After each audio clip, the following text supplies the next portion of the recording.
다 함께 찬송가 274장 찬송하겠습니다. 찬송가 274장입니다.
정결한 마음 그 속에서 신령한 빛이 오니 이러한 마음 나 얻으면 눈까지도 밝으리라.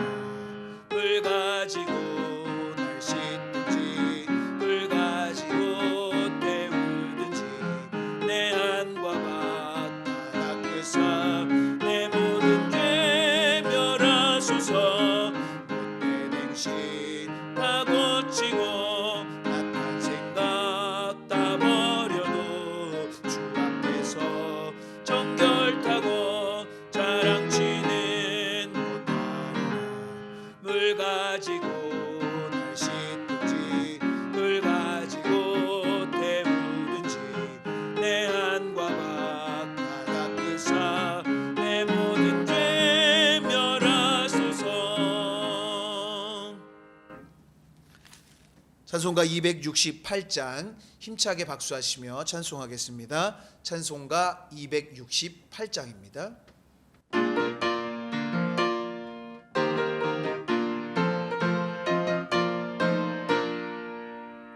죄에서 자유를 얻게 하는 보혈의 능력 주의 보혈 시험을 이기고 승리하니 참 놀라운 능력이로다.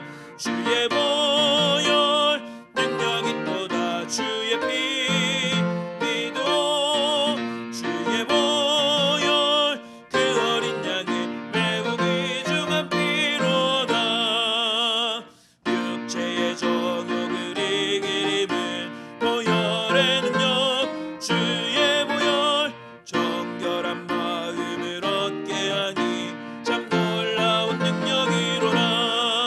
주의 보혈 능력이 또다. 주의 피 믿어 주의 보혈 그 어린 양의 매우 귀중한 피로다. 눈보다 더 희게 밝히는 것 보혈의 능력 주의 보혈 부정한 모든 것 밝히시니 참 놀라운 능력이로다. 주의 보혈 능력이 또다. 주의 피 믿어 주의 보혈 그 어린 양의 매우 귀중한 피로다. 그 주의 복음을 전할 제목 보혈의 능력 주의 보혈 날마다 나에게 찬송 주니 참 놀라운 능력이로다. 주의 보혈 능력이 또다. 주의 피 믿어 주의 보혈 그 어린 양의 매우 귀중한 피로다. 오늘의 성경 말씀은 구약 창세기 3장 1절에서 24절의 말씀입니다. 구약 창세기 3장 1절에서 24절의 말씀을 저와 여러분들이 한 절씩 교독하여 읽도록 하겠습니다. 그런데 뱀은 여호와 하나님이 지으신 들짐승 중에 가장 간교하니라. 뱀이 여자에게 물어 이르되 하나님이 참으로 너희에게 동산 모든 나무의 열매를 먹지 말라 하시더냐. 여자가 뱀에게 말하되 동산 나무의 열매를 우리가 먹을 수 있으나 동산 중앙에 있는 나무의 열매는 하나님의 말씀에 너희는 먹지도 말고 만지지도 말라 너희가 죽을까 하노라 하셨느니라. 뱀이 여자에게 이르되 너희가 결코 죽지 아니하리라. 너희가 그것을 먹는 날에는 너희 눈이 밝아져 하나님과 같이 되어 선악을 알 줄 하나님이 아심이니라. 여자가 그 나무를 본즉 먹음직도 하고 보암직도 하고 지혜롭게 할 만큼 탐스럽기도 한 나무인지라. 여자가 그 나무를 따먹고 자기와 함께 있는 남편에게도 주매 그도 먹은지라. 이에 그들의 눈이 밝아져 자기들이 벗은 줄을 알고 무화과 나무 잎을 엮어 치마로 삼았더라. 그들이 그날 바람이 불 때 동산에 거니시니 여호와 하나님의 목소리를 듣고 아담과 그의 아내가 여호와 하나님의 낯을 피하여 동산 나무 사이에 숨은지라. 여호와 하나님이 아담을 부르시며 그에게 이르시되 내가 어디 있느냐. 이르되 내가 동산에서 하나님의 소리를 듣고 내가 벗었으므로 두려워하여 숨었나이다.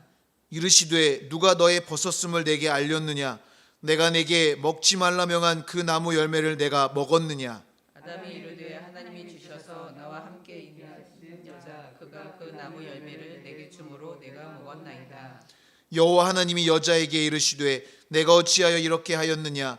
여자가 이르되 뱀이 나를 꿰므로 내가 먹었나이다. 여호와 하나님이 뱀에게 이르시되 내가 이렇게 하였으니 내가 모든 가축과 들의 모든 짐승보다 더욱 저주를 받아 배로 다니고 살아있는 동안 흙을 먹을지니라.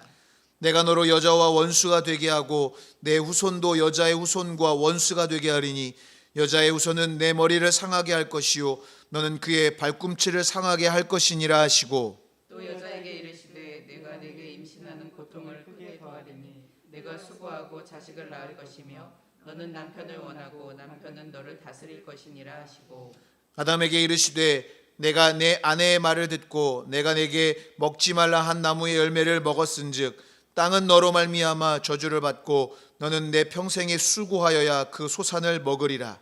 땅이 내게 가시던 물과 엉겅퀴를 낼 것이라. 내가 먹을 것은 밭의 채소인즉 내가 흙으로 돌아갈 때까지 얼굴에 땀을 흘려야 먹을 것을 먹으리니 내가 그것에서 취함을 입었음이라. 너는 흙이니 흙으로 돌아갈 것이니라 하시니라. 아담이 그의 아내의 이름을 하와라 불렀으니 그는 모든 산자의 어머니가 됨이더라. 여호와 하나님이 아담과 그의 아내를 위하여 가죽옷을 지어 입히시니라. 여호와 하나님이 이르시되 보라 이 사람이 선악을 아는 일에 우리 중 하나같이 되었으니 그가 그의 손을 들어 생명나무 열매도 따먹고 영생할까 하노라 하시고 여호와 하나님이 에덴 동산에서 그를 내보내어 그의 근원이 된 땅을 갈게 하시니라. 이같이 하나님이 그 사람을 쫓아내시고 에덴 동산 동쪽에 그룹들과 두루 도는 불칼을 두어 생명나무의 길을 지키게 하시니라. 아멘. 할렐루야. 하나님의 은혜와 평강이 기도하며 예배하는 모든 분들과 함께 하시기를 주님의 이름으로 축원합니다. 사람들은 늘 책임을 회피하려고 합니다. 힌두교나 불교에서는 어려움을 당하면 카르마 때문이라고 말합니다. 내 카르마가 나빠서 내 전생의 결과가 지금 나를 괴롭히고 있다는 것입니다. 현재에서 기억도 못하는 이전 생애로 책임을 전가합니다. 현재의 행동과 태도에서 원인을 찾지 않기 때문에 변화하려는 의지가 마비되는 것입니다. 아담도 아내에게 책임을 전가했습니다. 어떤 사람들은 공중에 떠돌아다니는 별자리에게 책임을 떠넘기기도 합니다. 정신과에서도 가끔 무의식의 책임을 떠넘깁니다. 윤리적 책임을 피하려는 것입니다. 인간의 심리적 방어 기제는 여러 가지 형태로 나타난다고 심리학자들은 지적합니다. 그러나 그 중에서도 가장 보편적인 방어 기제가 아마도 자기 합리화일 것입니다. 오늘 본문에서도 책임 전가와 자기 합리화의 모습을 볼 수 있습니다. 오늘 본문은 하나님께서 완벽하게 만드신 인간이 모든 것에 부족함이 없는 에덴 동산에서 뱀의 유혹에 넘어가 선악과를 따먹음으로 인류의 죄가 시작되는 내용입니다. 1절부터 7절까지는 뱀의 유혹에 넘어가 하나님께 불순종하여 먹지 말라고 명하신 선악과를 먹음으로 눈이 밝아지는 것을 기록하고 있습니다. 8절부터 19절까지는 하나님께 불순종한 것에 대한 심판과 저주가 선포되고 있습니다. 마지막으로 20절에서 24절까지는 지상 낙원인 에덴 동산에서 아담과 하와가 추방되는 내용입니다. 이 과정에서 뱀은 아담과 하와가 선악과를 먹지 못한 것의 책임을 하나님께 전가합니다. 아담은 자신이 선악과를 따먹은 것을 하와의 탓으로, 하와는 뱀의 탓으로 돌리며 자신의 행위에 대한 자기 합리화를 시도하고 있는 것을 보게 됩니다. 아담과 하와가 하나님께 불순종하여 넘어졌지만 기회가 전혀 없었던 것은 아닙니다. 하지만 하나님이 주신 기회를 선용하지 못하고 허비하고 말았습니다. 때로 우리도 넘어질 때가 있습니다. 하나님께 불순종하기도 합니다. 그럴 때 우리는 어떻게 해야 하는 것일까요? 오늘 말씀을 중심으로 몇 가지로 살펴보며 은혜를 나누고 기도의 제목을 삼고자 합니다. 첫 번째로 하나님의 말씀을 그대로 믿고 따라야 합니다. 오늘 본문은 에덴 동산에서 평화로운 시간을 보내고 있던 하와에게 뱀이 찾아와 질문하는 내용으로 시작합니다. 뱀이 하와에게 한 질문은 이것입니다. 하나님이 참으로 너희에게 동산 모든 나무의 열매를 먹지 말라고 하시더냐? 뱀은 하나님이 아담과 하와에게 선악과를 제외하고 동산에 있는 모든 나무의 열매를 먹을 권한을 주셨다는 것을 이미 알고 있었습니다. 그런데 이런 상황에서 뱀이 하와에게 이런 질문을 한 의도가 무엇이었을까요? 이미 동산에 있는 모든 것을 누릴 수 있어서 굳이 선악과까지 관심 가질 필요가 없었던 하와에게 선악과에 관심을 가지게 하려는 불순한 의도였을 것입니다. 불순한 의도가 있었던 뱀의 질문에 하와가 대답합니다. 동산 나무의 열매를 우리가 먹을 수 있으나 동산 중앙에 있는 나무의 열매는 하나님의 말씀에 너희는 먹지도 말고 만지지도 말라 너희가 죽을까 하노라 하셨느니라 라고 대답합니다. 하나님이 아담에게 하신 말씀과 비슷해 보입니다. 그러나 비슷하긴 하지만 본래 하나님께서 주신 말씀과 같지 않은 말씀입니다. 아담은 하와의 말씀을 듣고 선악과를 따먹지 말아야 했습니다.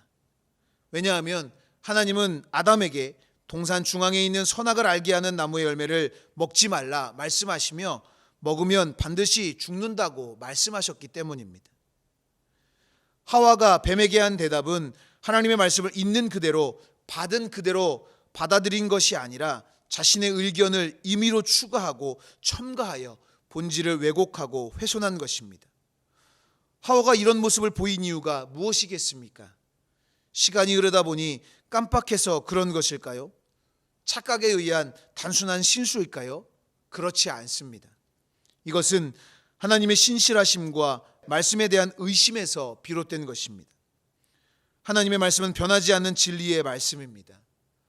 하나님의 말씀을 대신할 수 있다고 말하는 세상의 수많은 주장과 사상, 가르침은 결국 무너졌지만 하나님의 말씀은 무너지지 않고 지금까지 그리고 앞으로 영원토록 계속된다는 것입니다.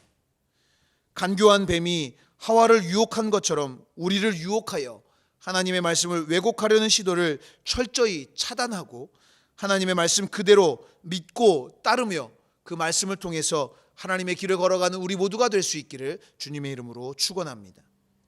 두 번째로 하나님께 있는 모습 그대로 나아가야 합니다.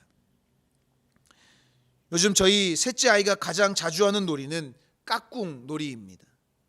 손이나 인형을 가지고 자기 얼굴을 가렸다가 떼면서 깍꿍을 합니다. 자신의 눈만 가리면 자기가 보이지 않을 거라고 생각하며 하는 놀이입니다. 자기만 안 보이면 다른 사람도 자신이 보이지 않을 거라고 생각하는 것입니다. 꿩은 사냥꾼으로부터 도망갈 때 땅을 파고 머리를 땅에 묻습니다. 사냥꾼이 보이지 않기 때문에 안전하다고 생각하는 것입니다. 그러나 꿩의 어리석음으로 사냥꾼은 아무런 힘도 들이지 않고 더 쉽게 꿩을 사냥할 수 있게 됩니다. 오늘 본문에서 아담과 하와는 하나님의 말씀에 불순종한 후 하나님의 낯을 피할 수 있다고 생각하고 동산 나무 사이에 몸을 숨겼습니다. 나무 사이에 안 보이게 숨었으니 하나님도 자신들을 보지 못할 것이라는 어리석은 생각을 하게 된 것입니다. 하지만 하나님을 피해 숨을 수 있는 곳은 그 어디에도 없습니다. 요나가 니느웨로 가라는 하나님의 명령에 불순종하고 다시스로 가는 배를 탔을 때 요나는 배의 가장 밑바닥에 숨어 있었습니다. 하나님의 눈을 피할 수 있다고 생각했기 때문입니다. 그러나 하나님은 배 밑창에 숨어 있던 요나를 찾아내셨습니다. 예레미야 선지자는 이렇게 말합니다. 여호와의 말씀이니라. 사람이 내게 보이지 아니하려고 누가 자신을 은밀한 곳에 숨길 수 있겠느냐? 여호와가 말하노라. 나는 천지에 충만하지 아니하냐. 사람은 결코 하나님을 피해 숨을 수 없다는 사실을 기억하시기 바랍니다. 그렇다면 우리는 어떻게 해야 하는 것일까요? 있는 모습 그대로의 모습, 부족하고 연약한 모습 그대로 하나님이 주신 기회 앞에 나아가야 하는 것입니다. 자백하고 회개하는 마음으로 하나님 앞에 나아가면 하나님은 우리의 죄와 허물을 용서하시고 은혜를 베풀어 주십니다. 사람을 속일 수 있을지 모르지만 하나님은 절대로 속일 수 없고 피할 수 없음을 기억하며 있는 모습 그대로 하나님께 나아가 용서하시고 회복시키시는 놀라운 은혜를 경험하시기를 주님의 이름으로 축원합니다. 마지막으로 덮으시고 가려주시는 하나님의 은혜를 의지해야 합니다. 인간관계에서 때로 네가 나한테 어떻게 이럴 수가 있어 라는 말을 하게 됩니다. 배신당했다는 느낌을 표현하는 것입니다. 사람은 모든 것을 자신의 입장에서 판단하기 때문에 쉽게 배신감을 느끼고 배신감으로 고통을 받습니다. 오늘 본문의 말씀은 배신의 이야기입니다. 하나님은 그토록 믿었던 아담과 하와에게 철저하게 배신당한 것입니다. 믿었던 이에게 배신을 당하고 배신감을 느껴보면 이 고통이 분노가 되어 폭발하면 복수를 하게 됩니다. 하지만 하나님의 방법은 사람들의 방법과 다릅니다. 사람들은 받은 것 이상으로 돌려줘야 직성이 풀리지만 하나님은 그럼에도 불구하고 피할 길을 허락하시고 부끄러운 모습을 감출 수 있도록 은혜를 베풀어 주십니다. 본문 21절을 보면 여호와 하나님이 아담과 그의 아내를 위하여 가죽옷을 지어 입히시니라. 있는 것마저 빼앗아도 시원찮을 죄를 저질렀지만 하나님은 그들의 부끄러움과 외부적 위협으로부터 그들을 보호하시기 위해 가죽옷을 지어 입혀 주셨습니다. 이것은 단순히 가죽옷을 지어 입혀 주셨다는 것 이상의 의미를 가지고 있습니다. 하나님은 아담과 하와의 수치와 부끄러움을 가려주시기 위해 아무 죄 없는 짐승을 희생시키셨다는 것입니다. 아무 죄 없는 짐승의 희생의 모습은 아무 죄 없으신 예수 그리스도의 희생과 같은 것입니다. 하나님은 아담의 죄를 덮어주시고 가려주시기 위해 아무 죄 없는 짐승을 잡으셨던 것처럼 우리의 죄와 허물을 덮으시고 가려주시기 위해 아무 죄 없으신 예수 그리스도를 십자가에서 희생제물이 되게 하심으로 우리를 구원하여 주신 것입니다. 아담으로부터 시작된 죄의 문제는 여전히 우리에게 유효합니다. 그 죄의 문제는 우리의 힘으로 절대로 해결할 수 없습니다. 오직 덮어주시고 가려주시는 하나님의 은혜, 희생제물이 되신 예수 그리스도를 통해서만 구원의 은혜를 누릴 수 있는 것입니다. 죄와 사망에서 우리를 자유케 하시는 하나님의 은혜를 의지하며 하나님의 풍성한 은혜를 누리며 살아가는 우리 모두가 될 수 있기를 주님의 이름으로 축원합니다. 기도하겠습니다.